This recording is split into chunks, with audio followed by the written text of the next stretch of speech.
विधिमंडळाच्या आवारामध्ये आपल्या सुरक्षेसाठी जे तैनात केलेले पोलिसांच्याकडून एका पत्रकाराला तुला बघून घेईल अशी धमकी दिली गेली अध्यक्ष महाराज। त्यांनी त्याची नोंद केली, त्याला माहिती सांगितली, समजलं मी पत्रकार आहे, मी इथं मीडियाचा कर्मचारी म्हणून काम करतो आहे, पण त्या सुरक्षा अधिकाऱ्यांनी त्याला धमकवलं, तुला पाहून घेईल, तुला बांधून ठेवेल।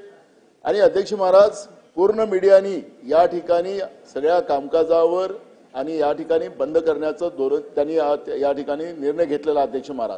अध्यक्ष महाराज या विधिमंडळातल्या परिसरामध्ये मीडियाचे लोक सुद्धा सुरक्षित नसतील तर हे गंभीर बाब आहे अध्यक्ष महाराज। आणि म्हणून मी तुम्हाला पॉइंट ऑफ इन्फॉर्मेशनच्या माध्यमातून तो प्रश्न विचारतो। अध्यक्ष महाराज काय माहित नाही, आजकाल तुम्ही फारच इकडच्या भागावर एकदम रागावता, आम्ही तुम्हाला मदतच करायसाठी अध्यक्ष महाराज, तुमचा गैरसमज आहे, तुम्हाला त्यांचा दबाव आहे, पण तुम्ही तो दबाव बाळगू नका। काढायला पाहिजे, माझ्यावर कोणाचाही दबाव नाही। आपण स्वतः माजी अध्यक्ष राहिलेला आहात, या सभागृहाचं नेतृत्व केलेलं आहे, आपल्याकडनं अशी भाषा आणि असा शब्दप्रयोग अपेक्षित नव्हे। त्यामुळे नानाभाऊ अध्यक्ष हे कोणाच्याही दबावाखाली काम करत नसतात आणि अध्यक्षांवर असा आरोप करणं म्हणजे आपण सभागृहाचा अवमान करत आहात, याची आपण नोंद घ्यावी।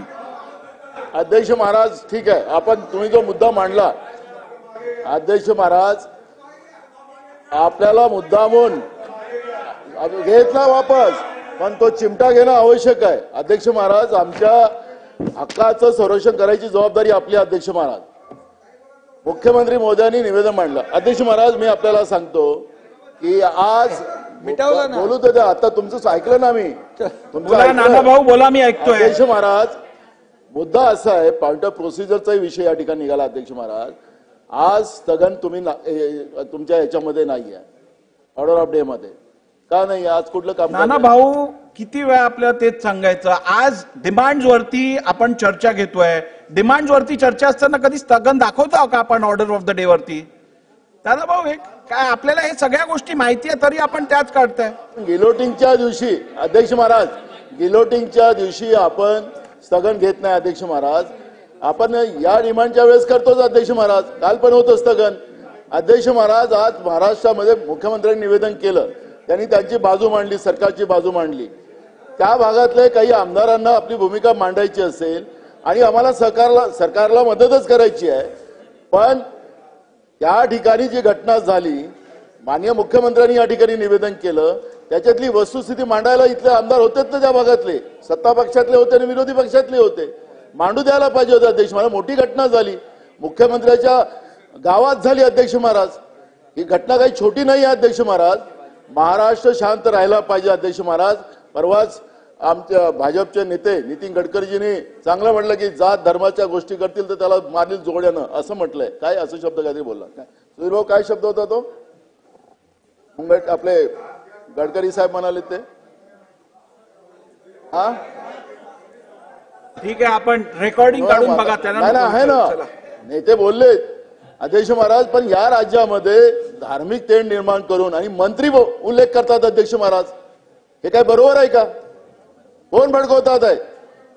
औरंगजेबाचं नाव आम्ही नाही घेतलं अध्यक्ष महाराज, कोण घेतात ते आपल्याला कळतं अध्यक्ष महाराज।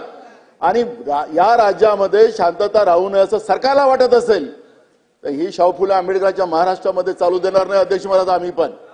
एक बिलकुल आपल्याला अध्यक्ष महाराज हे समजून घेतलं पाहिजे, एक बरोबर नाही अध्यक्ष महाराज हे।